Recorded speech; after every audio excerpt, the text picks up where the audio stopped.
बहुत ही कॉमन गलतियां जो अक्सर एस्पिरेंट करते हैं while preparing current affairs for UPSC civil services examination. सबसे पहले तो रीडिंग मल्टीपल पीडीएफ्स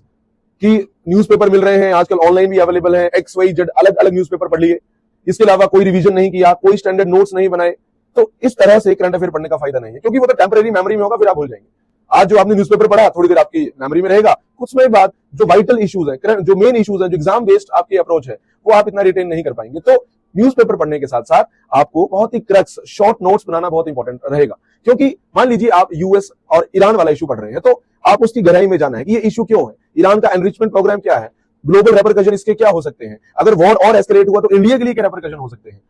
तो इस तरह से इश्यूज आपको तैयार करने हैं। अब न्यूज़पेपर में तो 1 साल तक ही आता ही रहेगा, डेली एडिटोरियल आते चलेंगे, एक अखबार में 2-2, 3-3 आपको एडिटोरियल मिलेंगे, तो सबके अपने अपने व्यू पॉइंट्स होते हैं जो एडिटोरियल होते हैं। तो आप साथ में इंटरनेट की मदद भी लीजिए और उससे आप मेन पॉइंट निकालिए कि एग्जाम के लिए मेन पॉइंट क्या बन सकता है। अपना जीएस का सिलेबस देखिए, वो टॉपिक देखिए जीएस सिलेबस में कहां पे रिलेट हो रहा है, इंटरनेशनल रिलेशन है तो जीएस 2 में रिलेट हो रहा है, इंडिया यूएस इश्यूज है तो वो आपके अच्छे से तैयार होने चाहिए, इंडिया ईरान है वो अच्छे से तैयार होना चाहिए। तो अपने सिलेबस के साथ उसे इंटीग्रेट करना है और बहुत ज्यादा मल्टीपल पीडीएफ्स के पीछे भागने की आवश्यकता नहीं, क्योंकि स्टैंडर्ड न्यूज वही रहती है, हर जगह वो सेम ही रहता है। कोई भी क्रेडिबल न्यूज़पेपर, फॉर एग्जांपल आप इंडियन एक्सप्रेस पढ़ रहे हैं, द हिंदू पढ़ रहे हैं, कोई एक पढ़िए, अच्छे से उस पर रिलाई कीजिए और कंसिस्टेंट रहिए, डेली बेसिस में अपने न्यूज़पेपर्स आप पढ़िए और महीने के बाद कोई भी एक क्रेडिबल मैगजीन आप फॉलो करके उसमें आपको सारा क्रक्स मिल जाता है। लेकिन आपके जो सेल्फ नोट्स हैं वो बहुत जुड़ी होते हैं, जो भी आपने खुद लिखा होगा वो हमेशा याद रहता है। लास्ट में एग्जाम से पहले अगर आपने 3 to 4 आवर्स में भी अपना रजिस्टर जो पूरा साल करंट अफेयर्स का तैयार किया है वो आप 2 to 3 आवर्स में रिवाइज कर लेंगे। हालांकि जो प्रिंटेड मैगजीन है वो आप इतनी जल्दी रिवाइज नहीं कर पाएंगे और वो रिटेन भी जल्दी नहीं होता है।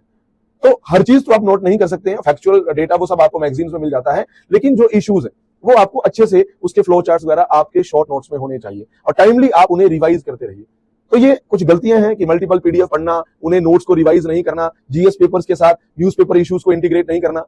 तो ये गलतियां आप ना करें और सही अप्रोच करंट अफेयर्स के लिए अपनाएं। कुछ लोग न्यूज़पेपर लेते हैं, हाइलाइटर लेके पूरा न्यूज़पेपर कलर करना शुरू कर देते हैं, वो सब आपको नहीं करना है, क्योंकि आज का न्यूज़पेपर आज के लिए ही जरूरी है, अगले दिन वो काम नहीं आना है। तो काम की बात उठाइए, अपने स्टैंडर्ड नोट्स में लिखिए, दैट इज मोर इंपोर्टेंट।